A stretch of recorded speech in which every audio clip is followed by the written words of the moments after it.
Bonjour à toutes et à tous et bienvenue sur Médien TV. C'est l'heure d'Alternative, votre rendez-vous hebdomadaire en partenariat avec l'Université internationale de Rabat. Alternative, c'est une actualité nationale, africaine et internationale décryptée par des experts et des personnalités en une dizaine de minutes. Un regard alternatif du sud de l'Afrique, du Maroc. Coup de projecteur aujourd'hui sur le dernier rapport de la Banque mondiale sur la croissance en Afrique.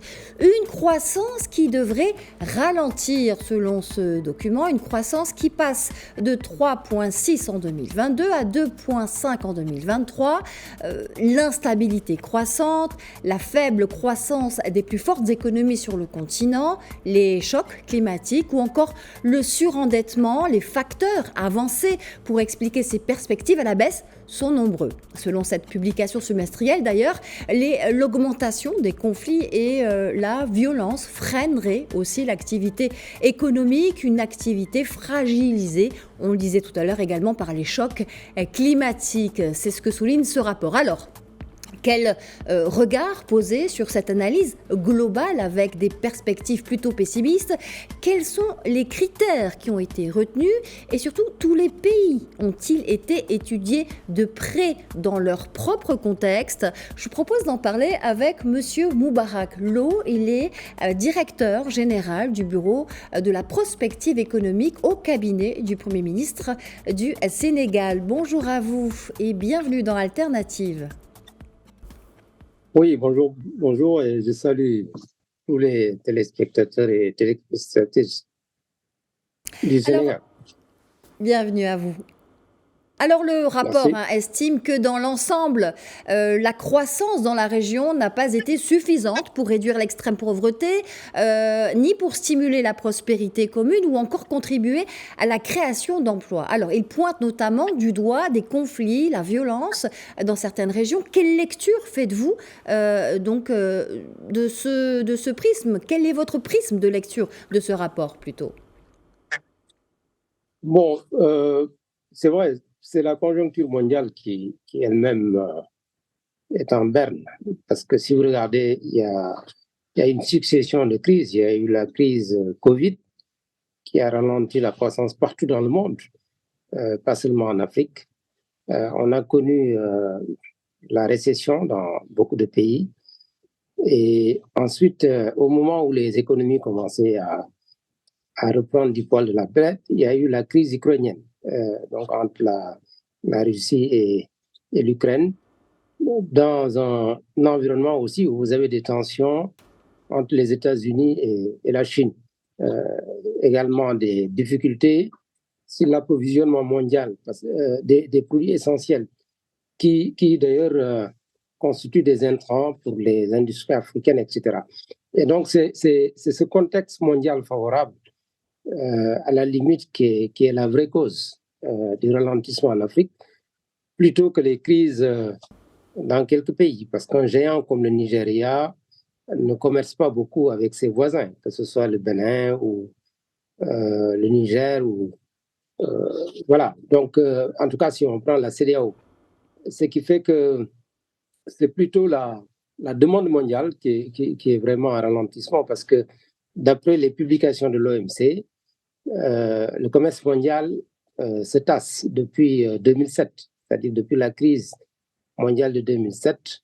On a un ralentissement du commerce mondial qui est grosso modo, qui évolue au même rythme que la croissance mondiale, alors qu'auparavant, le commerce évoluait beaucoup plus rapidement.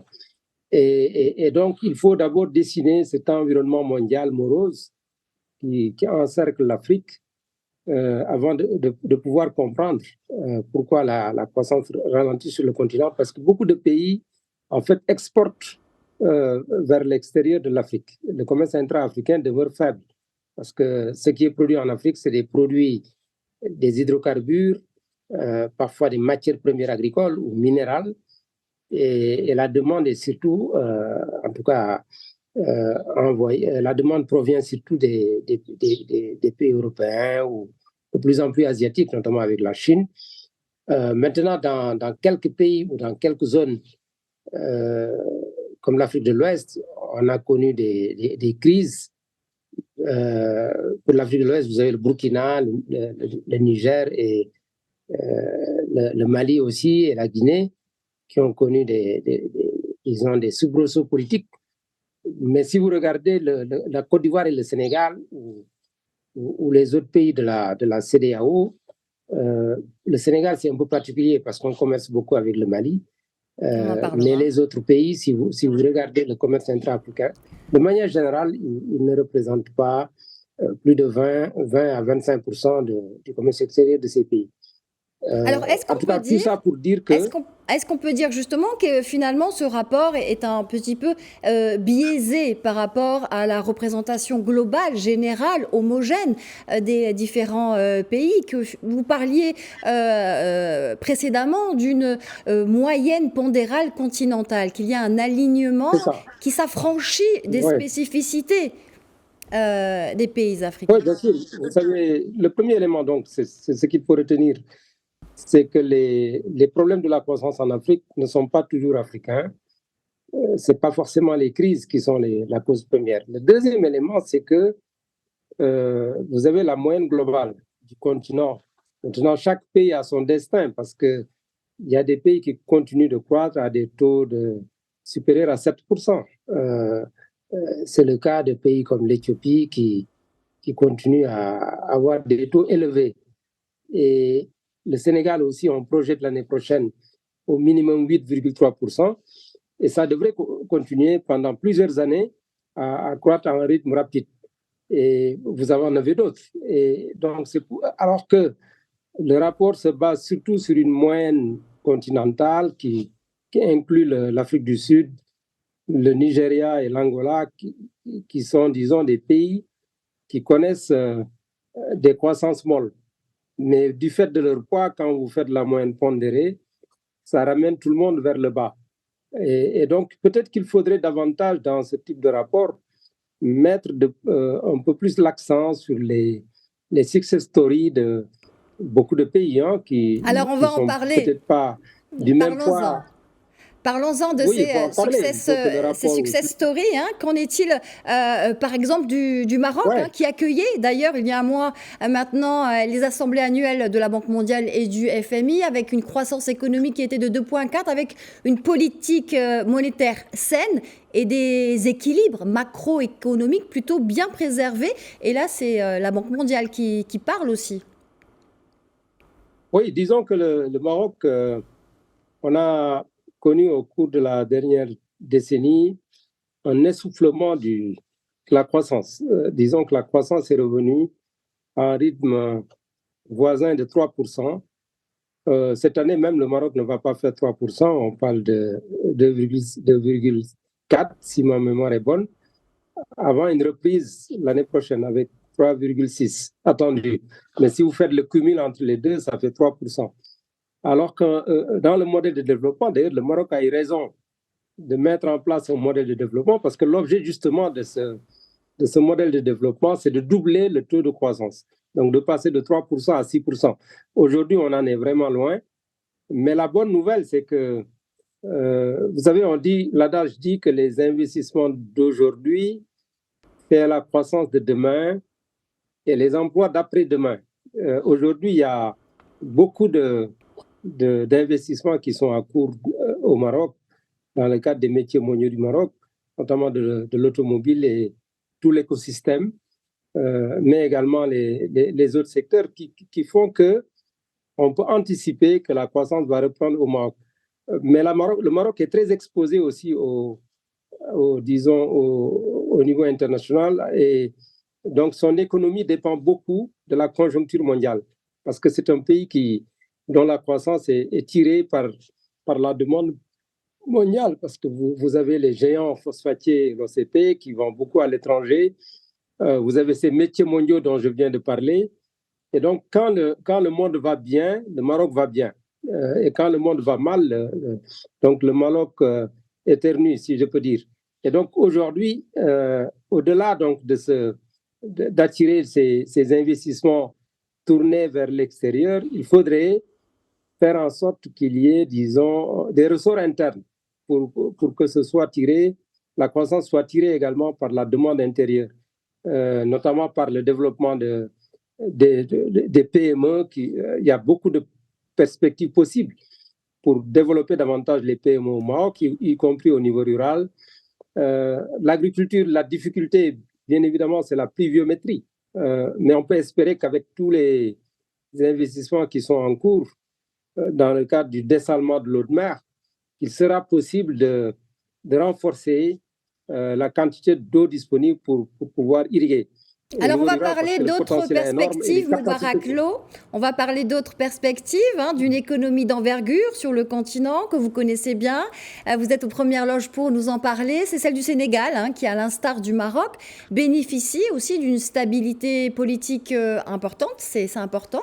Et la Banque mondiale évoque une croissance, là encore, impactée par la pandémie, la guerre en Ukraine et d'autres facteurs, je dirais, exogènes. Quelle lecture vous faites-vous pour l'économie sénégalaise vue par ce rapport de la Banque mondiale? Oui, c'est vrai que nous sommes également un pays très exposé aux chocs internationaux. C'était déjà le cas en 2007. Il y avait une étude de la Banque africaine de développement qui montrait que le Sénégal dépend beaucoup de la conjoncture mondiale. Bon, il y a déjà le tourisme. Nous sommes un pays touristique. Mais il y a aussi les autres produits parce qu'on exporte aussi du phosphate, des produits de la pêche, etc., etc. Et donc, la chance que nous avons quand même, c'est que l'année prochaine, on va démarrer la production pétrolière et gazière.